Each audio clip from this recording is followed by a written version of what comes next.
প্রিয় দর্শক ও শ্রোতাবৃন্দ, আসসালামু আলাইকুম। আমার আজকের এপিসোডে আপনারা মহান ফরাসি সম্রাট নেপোলিয়ন বোনাপার্টের অসাধারণ জীবনকাহিনী সম্পর্কে জানতে পারবেন।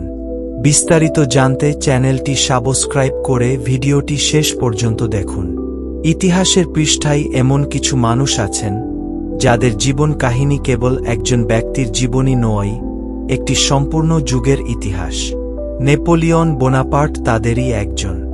সম্রাট নেপোলিয়ন বোনাপার্টের জীবন ছিল এক অসাধারণ উত্থান, সামরিক প্রতিভা, রাজনৈতিক উচ্চাকাঙ্ক্ষা, বিজয়, পরাজয় এবং নির্বাসনের নাটকীয় কাহিনী। তিনি একই সঙ্গে ছিলেন ফরাসি বিপ্লবোত্তর যুগের অন্যতম শ্রেষ্ঠ সেনাপতি, ফ্রান্সের সম্রাট এবং আধুনিক ইউরোপের রাজনৈতিক মানচিত্রের অন্যতম প্রধান নির্মাতা। এক সময় ভূমধ্যসাগরের ছোট্ট দ্বীপ কর্সিকার এক সাধারণ পরিবারে জন্ম নেওয়া এক বালক কিভাবে ফ্রান্সের সেনা বাহিনীর তরুণ অফিসার থেকে ইউরোপের অধিকাংশ অঞ্চলের ভাগ্য নির্ধারক হয়ে উঠলেন, তারপর নিজেই সম্রাটের মুকুট পরলেন, অসংখ্য যুদ্ধ জয় করলেন, রাশিয়ার তুষার ভূমিতে বিপর্যস্ত হলেন এবং শেষ পর্যন্ত আটলান্টিক মহাসাগরের প্রত্যন্ত সেন্ট হেলেনা দ্বীপে বন্দী জীবনে মৃত্যুবরণ করলেন। নেপোলিয়নের জীবন মূলত সেই বিস্ময়কর উত্থান ও পতনের কাহিনী। তার নাম নেপোলিয়ন বোনাপার্ট। তিনি জন্মেছিলেন ১৭৬৯ সালের ১৫ই আগস্ট কর্সিকার আজাচ্চিও শহরে এবং মৃত্যুবরণ করেন ১৮২১ সালের ৫ই মে সেন্ট হেলেনা দ্বীপে। ১৭৬৯ সালে কর্সিকা আনুষ্ঠানিকভাবে ফ্রান্সের অধীনে আসার অল্প সময়ের মধ্যেই নেপোলিয়নের জন্ম। তার পিতা কার্লো বোনাপার্ট ছিলেন আইনজীবী ও স্থানীয় রাজনীতির সঙ্গে যুক্ত একজন ব্যক্তি। মা লেতিজিয়া রামোলিনো ছিলেন দৃঢ়চেতা ও কঠোর স্বভাবের নারী। নেপোলিয়ন ছিলেন তাদের বহু সন্তানের একজন। শৈশব থেকেই তিনি ছিলেন অত্যন্ত মেধাবী, আত্মমর্যাদাবোধ সম্পন্ন এবং উচ্চাকাঙ্ক্ষী।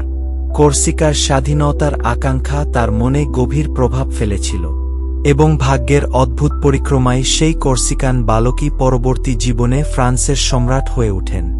অল্প বয়সেই তাকে ফ্রান্সে পাঠানো হয় শিক্ষার জন্য। সেখানে প্রথমে ধর্মীয় শিক্ষা এবং পরে সামরিক শিক্ষা গ্রহণ করেন। নেপোলিয়ন ব্রিয়েনের সামরিক বিদ্যালয়ে পড়াশোনা করেন। গণিত, ভূগোল ও সামরিক কৌশলের প্রতি তার বিশেষ আগ্রহ ছিল। পরবর্তীতে তিনি প্যারিসের মর্যাদাপূর্ণ ইকোল মিলিটারি একাডেমিতে ভর্তি হন। ১৭৮৫ সালে মাত্র ১৬ বছর বয়সে তিনি আর্টিলারি বাহিনীতে দ্বিতীয় লেফটেন্যান্ট হিসেবে যোগ দেন। তখনও কেউ জানত না যে এই তরুণ অফিসার একদিন ইউরোপের সবচেয়ে শক্তিশালী সামরিক নেতাদের একজন হয়ে উঠবেন।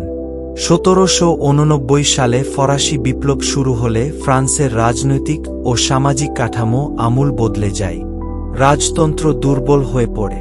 পুরনো অভিজাত শ্রেণীর অনেকেই দেশ ছেড়ে পালিয়ে যায়। ফলে সেনা বাহিনীতে দ্রুত পদোন্নতির সুযোগ তৈরি হয়। নেপোলিয়ন সেই সুযোগ কাজে লাগান। ১৭৯৩ সালে তুলো অবরোধের সময় তার সামরিক প্রতিভা প্রথম বড়ভাবে প্রকাশ পায়।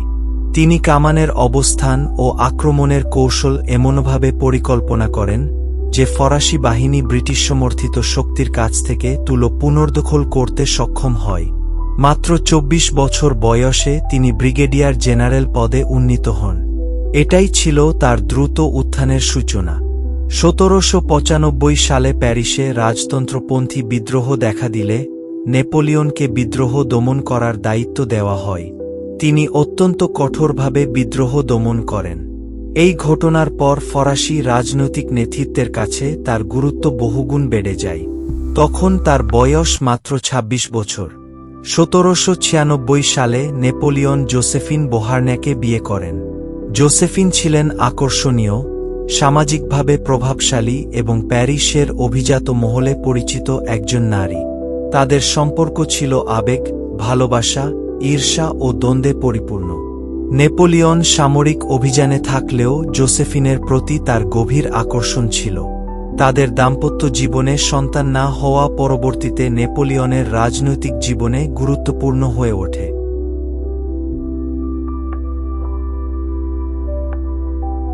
১৭৯৬ সালে নেপোলিয়নকে ফরাসি সেনাবাহিনীর কমান্ডার করা হয়। তখন তার বয়স মাত্র ২৬ বছর। তার অধীনস্থ সৈন্যরা ছিল তুলনামূলকভাবে দুর্বল ও দরিদ্র। কিন্তু নেপোলিয়ন তাদের মধ্যে নতুন আত্মবিশ্বাস সৃষ্টি করেন। তিনি দ্রুত গতির যুদ্ধ, শত্রুর দুর্বল অংশে আঘাত, সেনাবাহিনীকে দ্রুত এক স্থান থেকে অন্য স্থানে সরিয়ে নেওয়া এবং শত্রু বাহিনীকে আলাদা করে পরাজিত করার কৌশল ব্যবহার করেন। লডি, আরকোল ও রিভোলির মতো যুদ্ধে তার সাফল্য ইউরোপ জুড়ে তাকে পরিচিত করে তোলে। নেপোলিয়ন বুঝেছিলেন, যুদ্ধ শুধু সৈন্যের সংখ্যা দিয়ে জেতা যায় না, গতি, তথ্য, মনোবল এবং সঠিক মুহূর্তে সঠিক সিদ্ধান্তই বিজয়ের চাবিকাঠি। ইতালি অভিযান শেষে তিনি ফ্রান্সে জাতীয় বীর হিসেবে ফিরে আসেন। ফ্রান্সের প্রধান প্রতিদ্বন্দ্বী ছিল ব্রিটেন। ব্রিটেনকে দুর্বল করার উদ্দেশ্যে নেপোলিয়ন ১৭৯৮ সালে মিশর অভিযান শুরু করেন। তিনি আলেকজান্দ্রিয়া দখল করেন এবং পিরামিডের যুদ্ধেও মামলুক বাহিনীকে পরাজিত করেন। কিন্তু সমুদ্রপথে ব্রিটিশ নৌবাহিনী অ্যাডমিরাল হোরেশিও নেলসনের নেতৃত্বে ফরাসি নৌবহরকে আবুকির উপসাগরের যুদ্ধে পরাজিত করে। ফলে নেপোলিয়নের বাহিনী মিশরে অনেকটা বিচ্ছিন্ন হয়ে পড়ে। মিশর অভিযান সামরিকভাবে শেষ পর্যন্ত ব্যর্থ হলেও এটি একটি গুরুত্বপূর্ণ সাংস্কৃতিক প্রভাব সৃষ্টি করে। নেপোলিয়নের সঙ্গে বিজ্ঞানী ও গবেষকদের একটি বড় দল মিশরে গিয়েছিল। তাদের গবেষণার ফলে প্রাচীন মিশর সম্পর্কে ইউরোপে নতুন আগ্রহ সৃষ্টি হয় এবং রোজেটা স্টোন আবিষ্কারও এই অভিযানের সঙ্গে সম্পর্কিত। ১৭৯৯ সালে নেপোলিয়ন ফ্রান্সে ফিরে আসেন। দেশ তখন রাজনৈতিক অস্থিরতা, অর্থনৈতিক সমস্যা এবং যুদ্ধের চাপে বিপর্যস্ত। ৯ নভেম্বর ১৭৯৯ ফরাসি বিপ্লবী ক্যালেন্ডার অনুযায়ী ১৮ ব্রুমেয়ারের অভ্যুত্থানে নেপোলিয়ন ক্ষমতা দখল করেন। তিনি প্রথম কনসাল হন। আনুষ্ঠানিকভাবে ফ্রান্স তখনও প্রজাতন্ত্র, কিন্তু বাস্তবে নেপোলিয়নের হাতে দ্রুত সমস্ত গুরুত্বপূর্ণ ক্ষমতা কেন্দ্রীভূত হতে থাকে। নেপোলিয়ন শুধু যুদ্ধ করতেন না, তিনি প্রশাসন ও আইন ব্যবস্থাতেও গভীর পরিবর্তন আনেন। তার সবচেয়ে বিখ্যাত অবদান হল নেপোলিয়নিক কোড, যা পরবর্তীকালে বহু দেশের আইন ব্যবস্থাকে প্রভাবিত করে। তিনি প্রশাসনিক ব্যবস্থা পুনর্গঠন করেন, কর ব্যবস্থা শক্তিশালী করেন, ব্যাংক অব ফ্রান্স প্রতিষ্ঠায় ভূমিকা রাখেন, শিক্ষা ব্যবস্থায় সংস্কার আনেন, রাষ্ট্রের কেন্দ্রীয় নিয়ন্ত্রণ শক্তিশালী করেন ও আইনকে তুলনামূলকভাবে সুসংগঠিত করেন। তার শাসন ব্যবস্থায় মেধা ও যোগ্যতার ভিত্তিতে পদোন্নতির ধারণা গুরুত্ব পায়। তবে তার শাসন ছিল স্বৈরাচারীয়। সংবাদপত্রের স্বাধীনতা সীমিত হয় এবং রাজনৈতিক বিরোধীদের উপর নজরদারি বৃদ্ধি পায়। ১৮০৪ সালে নেপোলিয়ন নিজেকে ফ্রান্সের সম্রাট ঘোষণা করেন। ২ ডিসেম্বর ১৮০৪ সালে প্যারিসের নোত্রদাম ক্যাথেড্রালে তার রাজ্যাভিষেক অনুষ্ঠিত হয়। এই রাজ্যাভিষেকের সবচেয়ে আলোচিত মুহূর্ত ছিল পোপ সপ্তম পাস অনুষ্ঠানে উপস্থিত থাকলেও নেপোলিয়ন নিজেই মুকুট তুলে নিজের মাথায় পরে নেন। এই দৃশ্য যেন একটি প্রতীকী ঘোষণা ছিল, নেপোলিয়নের ক্ষমতার উৎস অন্য কেউ নয়, বরং তিনি নিজেই। সম্রাট হওয়ার পর নেপোলিয়নের সামরিক অভিযান আরও ব্যাপক হয়ে ওঠে। ব্রিটেন, অস্ট্রিয়া, রাশিয়া, প্রুশিয়া, ইউরোপের একের পর এক শক্তি তার বিরুদ্ধে জোট গঠন করে। কিন্তু নেপোলিয়নের সেনা বাহিনী ছিল অত্যন্ত দক্ষ। ১৮০৫ সালে অস্টারলিটসের যুদ্ধ তার সামরিক জীবনের অন্যতম শ্রেষ্ঠ বিজয়। ৩ সম্রাটের যুদ্ধ নামেও পরিচিত এই যুদ্ধে নেপোলিয়নের বাহিনী রাশিয়া ও অস্ট্রিয়ার সম্মিলিত বাহিনীকে পরাজিত করে। এই বিজয় এতটাই চমকপ্রদ ছিল যে অস্টারলিটসকে অনেক সামরিক ইতিহাসবিদ নেপোলিয়নের সর্বশ্রেষ্ঠ কৌশলগত বিজয়গুলোর একটি হিসেবে বিবেচনা করেন। ১৮০৬ সালে জেনা ও আওয়েরস্টেডের যুদ্ধে নেপোলিয়ন প্রুশিয়াকে বিপর্যস্ত করেন। এরপর তার বাহিনী বার্লিনে প্রবেশ করে। ১৮০৭ সালে ফ্রিডল্যান্ডের যুদ্ধে রুশ বাহিনীকে পরাজিত করার পর টিলসিটের চুক্তি হয়। এই সময় নেপোলিয়নের ক্ষমতা ইউরোপের বিশাল অংশে বিস্তৃত হয়। তার সাম্রাজ্যের প্রভাব ইতালি, জার্মান অঞ্চল, পোল্যান্ড এবং ইউরোপের অন্যান্য অংশে ছড়িয়ে পড়ে। তখন মনে হতে শুরু করেছিল, নেপোলিয়নকে থামানোর মতো শক্তি ইউরোপে আর নেই।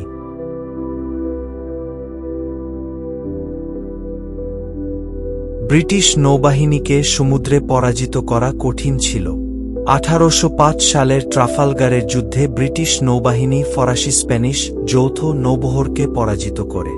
ফলে সমুদ্রপথে ব্রিটেনের বিরুদ্ধে সরাসরি আক্রমণের সম্ভাবনা ক্ষীণ হয়ে যায়। নেপোলিয়ন তখন অর্থনৈতিক যুদ্ধের পথ বেছে নেন। তিনি কন্টিনেন্টাল সিস্টেম বা মহাদেশীয় অবরোধ ব্যবস্থা চালু করেন, যার উদ্দেশ্য ছিল ইউরোপীয় বাজারে ব্রিটিশ পণ্য প্রবেশ বন্ধ করা। কিন্তু এই নীতি ইউরোপের বহু দেশের অর্থনীতির ওপরও চাপ সৃষ্টি করে। 1808 সালে নেপোলিয়ন স্পেনে হস্তক্ষেপ করেন। তিনি নিজের ভাই জোসেফ বোনাপার্টকে স্পেনের রাজা করেন। কিন্তু স্প্যানিশ জনগণ ফরাসি দখলের বিরুদ্ধে ব্যাপক প্রতিরোধ গড়ে তোলে। গেরিলা যুদ্ধ শুরু হয়। ব্রিটেনও স্পেনের পক্ষে সৈন্য পাঠায়। স্পেনের যুদ্ধ নেপোলিয়নের জন্য দীর্ঘ ও ব্যয়বহুল হয়ে ওঠে। এটি তার সাম্রাজ্যের ভিত দুর্বল করতে শুরু করে। জোসেফিনের সঙ্গে তার বিবাহ বিচ্ছেদ হয়, কারণ তাদের কোনো সন্তান হয়নি। 1810 সালে নেপোলিয়ন অস্ট্রিয়ার সম্রাটের কন্যা মেরি লুইসকে বিয়ে করেন। তাদের একটি পুত্র সন্তান জন্ম নেয়, নেপোলিয়ন দ্বিতীয়। নেপোলিয়ন তার সন্তানকে নিজের সাম্রাজ্যের উত্তরাধিকারী হিসেবে দেখতে চেয়েছিলেন, কিন্তু ইতিহাস তার জন্য অন্য কিছু লিখে রেখেছিল। 1812 সালে নেপোলিয়ন বিশাল এক বহুজাতিক বাহিনী নিয়ে রাশিয়া আক্রমণ করেন। তার বাহিনী ছিল কয়েক লক্ষ সৈন্যের এক বিশাল সমাবেশ। প্রথম দিকে রুশ বাহিনী সরাসরি বড় যুদ্ধে না গিয়ে পিছিয়ে যেতে থাকে। রুশরা অনেক সময় নিজেদের খাদ্য ও সম্পদ ধ্বংস করে পিছু হটে, যাতে ফরাসিরা সেগুলো ব্যবহার করতে না পারে। শেষ পর্যন্ত নেপোলিয়ন মস্কোতে প্রবেশ করেন, কিন্তু মস্কো প্রায় জনশূন্য। শহরের বড় অংশে আগুন জ্বলছিল। নেপোলিয়ন আশা করেছিলেন রুশ সম্রাট আলেকজান্ডার প্রথম শান্তির প্রস্তাব দেবেন, কিন্তু তা হয়নি। এরপর শুরু হয় ভয়াবহ প্রত্যাবর্তন। রাশিয়ার প্রচণ্ড শীত, খাদ্যের অভাব, রোগ, ক্লান্তি এবং রুশ বাহিনীর আক্রমণে নেপোলিয়নের বিশাল বাহিনী ধ্বংস হতে থাকে। রাশিয়া অভিযান নেপোলিয়নের সাম্রাজ্যের পতনের অন্যতম প্রধান বাঁক হয়ে ওঠে। রাশিয়া থেকে ফিরে নেপোলিয়ন নতুন সেনাবাহিনী গড়ে তোলেন, কিন্তু এবার ইউরোপীয় শক্তিগুলো বুঝে গিয়েছিল নেপোলিয়নকে পরাজিত করার সুযোগ এসেছে। রাশিয়া, প্রুশিয়া, অস্ট্রিয়া, ব্রিটেন সহ বিভিন্ন শক্তি তার বিরুদ্ধে জোট গঠন করে। 1813 সালে লাইপজিগের যুদ্ধে নেপোলিয়ন বড় পরাজয়ের মুখোমুখি হন। এটি ব্যাটল অব নেশনস বা জাতিসমূহের যুদ্ধ নামেও পরিচিত। এরপর মিত্র বাহিনী ফ্রান্সে প্রবেশ করে। 1814 সালে নেপোলিয়ন সিংহাসন ত্যাগ করতে বাধ্য হন। তাকে ইতালির উপকূলের কাছে ছোট্ট এলবা দ্বীপে নির্বাসিত করা হয়। নেপোলিয়নের কাহিনী এখানেই শেষ হয়নি।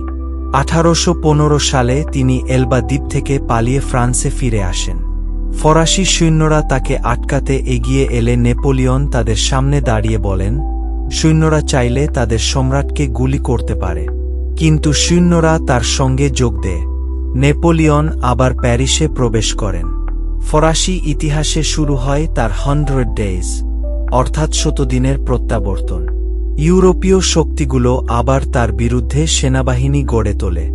1815 সালের 18 জুন বেলজিয়ামের কাছে ওয়াটারলুর যুদ্ধে নেপোলিয়ন ব্রিটিশ ও মিত্রবাহিনীর ডিউক অব ওয়েলিংটনের নেতৃত্বাধীন বাহিনীর মুখোমুখি হন। প্রুশিয়ান বাহিনীও পরে যুদ্ধে যোগ দেয়। নেপোলিয়ন শেষ পর্যন্ত পরাজিত হন। এই পরাজয়ের পর তার দ্বিতীয়বারের মতো সিংহাসন ত্যাগ করতে হয়। এবার তাকে এমন এক স্থানে নির্বাসিত করা হয় যেখান থেকে পালিয়ে ফিরে আসার সুযোগ ছিল না। নেপোলিয়নকে দক্ষিণ আটলান্টিক মহাসাগরের প্রত্যন্ত সেন্ট হেলেনা দ্বীপে পাঠানো হয়। সেখানে তিনি লংউড হাউজে বসবাস করতেন। এক সময়ের ইউরোপজয়ী সম্রাট এখন সমুদ্রবেষ্টিত একটি ছোট্ট দ্বীপে বন্দী। তার চারপাশে ছিল কয়েকজন অনুসারী ও ব্রিটিশ প্রহরী।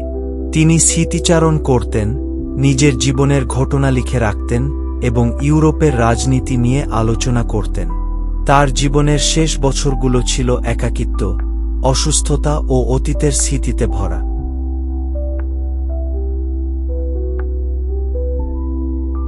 1821 সালের 5 মে নেপোলিয়ন বোনাপার্ট সেন্ট হেলেনা দ্বীপে মৃত্যুবরণ করেন।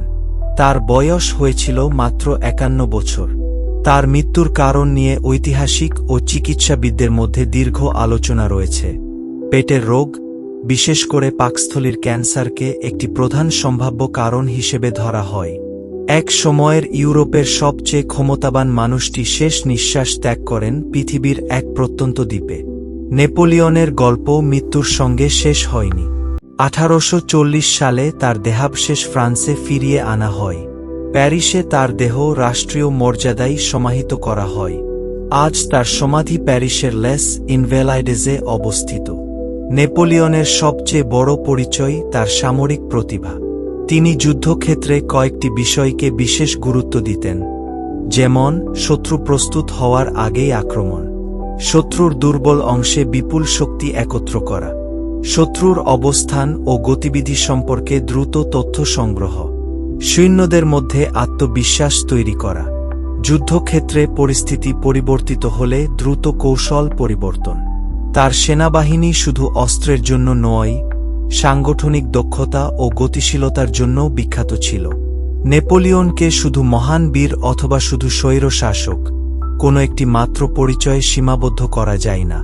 তার অনেক ইতিবাচক অবদান আছে, যেমন আইন ব্যবস্থার সংস্কার, প্রশাসনিক কাঠামোর আধুনিকীকরণ, শিক্ষা ব্যবস্থার পুনর্গঠন, যোগ্যতার ভিত্তিতে পদোন্নতির সুযোগ, রাষ্ট্রের আর্থিক প্রতিষ্ঠান শক্তিশালী করা, ইউরোপের রাজনৈতিক ও আইনগত ব্যবস্থায় দীর্ঘস্থায়ী প্রভাব ইত্যাদি। তার ইতিবাচক অবদানের বিপরীতে কিছু নেতিবাচক দিকও আছে, যেমন ব্যক্তিগত ক্ষমতা কেন্দ্রীভূত করা, সংবাদপত্র ও রাজনৈতিক স্বাধীনতা সীমিত করা, অসংখ্য যুদ্ধের মাধ্যমে বিপুল প্রাণহানি ঘটানো, ইউরোপের বিভিন্ন দেশে ফরাসি আধিপত্য প্রতিষ্ঠার চেষ্টা, দীর্ঘ সামরিক অভিযানের ফলে ফ্রান্স ও ইউরোপে ব্যাপক ধ্বংস ডেকে আনা ইত্যাদি। নেপোলিয়নের সবচেয়ে বড় উত্তরাধিকার সম্ভবত তার আইন ও প্রশাসনিক সংস্কার। নেপোলিয়নিক কোড বা সিভিল কোড পরবর্তীকালে ইউরোপের বহু দেশের আইন ব্যবস্থাকে প্রভাবিত করে। এছাড়া নেপোলিয়নের যুদ্ধ ইউরোপের রাজনৈতিক মানচিত্র পরিবর্তন করে। রোমান সাম্রাজ্যের বিলুপ্তি, জার্মান অঞ্চলে নতুন রাজনৈতিক কাঠামো এবং জাতীয়তাবাদের বিকাশের ক্ষেত্রেও তার যুগ গুরুত্বপূর্ণ ভূমিকা রাখে। তার সামরিক কৌশল আজও সামরিক ইতিহাসের পাঠ্য হিসেবে আলোচিত হয়। নেপোলিয়ন ছিলেন একই সঙ্গে একজন অসাধারণ সেনাপতি, একজন উচ্চাকাঙ্ক্ষী রাজনীতিবিদ, একজন সংস্কারক, একজন স্বৈরশাসক, একজন সম্রাট এবং শেষ পর্যন্ত একজন নির্বাসিত বন্দী। তার জীবন আমাদের একটি গভীর শিক্ষা দেয়। মানুষের প্রতিভা তাকে অসাধারণ উচ্চতায় নিয়ে যেতে পারে, কিন্তু সীমাহীন উচ্চাকাঙ্ক্ষা কখনো কখনো সেই মানুষকেই পতনের দিকে ঠেলে দেয়। কর্সিকার ছোট্ট দ্বীপের সেই দরিদ্র পরিবারের সন্তান একদিন ইউরোপের রাজাদের কাঁপিয়ে দিয়েছিলেন। তার সামনে নত হয়েছিল বহু রাজ্য। তিনি নিজের জন্য সম্রাটের মুকুট তৈরি করেছিলেন, কিন্তু শেষ পর্যন্ত ইতিহাসের নির্মম পরিহাসে সেই সম্রাটকেই এক প্রত্যন্ত দ্বীপে বন্দি জীবন কাটাতে হয়। 1821 সালের 5 মে তার জীবন শেষ হলেও তার নাম শেষ হয়নি। আজও সামরিক একাডেমিতে তার যুদ্ধ কৌশল পড়ানো হয়, ইতিহাসবিদেরা তার সিদ্ধান্ত বিশ্লেষণ করেন এবং তার জীবন নিয়ে অসংখ্য বই, চলচ্চিত্র ও গবেষণা প্রকাশিত হয়। নেপোলিয়নের জীবন তাই শুধু একজন সম্রাটের জীবনী নয়, এটি প্রতিভা, উচ্চাকাঙ্ক্ষা, ক্ষমতা, বিজয়, অহংকার, পরাজয় এবং ইতিহাসের অনিবার্য পরিণতির এক মহাকাব্যিক কাহিনী। প্রিয় দর্শক ও শ্রোতাবৃন্দ, মহান ফরাসি সম্রাট নেপোলিয়ন বোনাপার্টের জীবনকাহিনী কেমন লাগলো কমেন্টে জানান। ভিডিওটি ভালো লাগলে লাইক ও শেয়ার করুন। এ ধরনের আরও ঐতিহাসিক শিক্ষামূলক ভিডিও নোটিফিকেশন পেতে চ্যানেলটি সাবস্ক্রাইব করে সাথেই থাকুন। ধন্যবাদ।